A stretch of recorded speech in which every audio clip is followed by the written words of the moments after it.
One of the things that interests me is what Brazil has to gain with the reconnect between Brazil and Venezuela.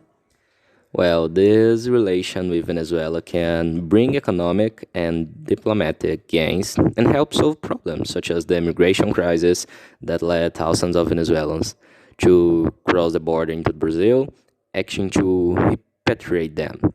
On the other hand, this approach may bring risks due to the political and economic instability in Venezuela, and that generated by the association of the Lula government with an institution accused of violation human rights by the international community. Another part of the criticism of this proximity was that Brazil's support for the Venezuelan government came despite constant accusations that the Bolivian regime had been responsible for serious human rights violations and disregard for democratic norms.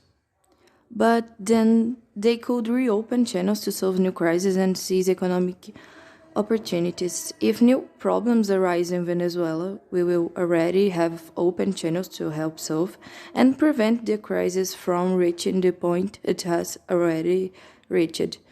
The big advantage for Brazil at this time is that it will once again regain a position of care and leadership in the region. But Venezuela remains a risk place to operate. There's a risk for companies that want to do business there. It may be that companies with political connections can minimize this possibility, but it exists. If we begin to deepen this relationship economically, there will always be a kind of fog over a government with clear problems with its own democracy.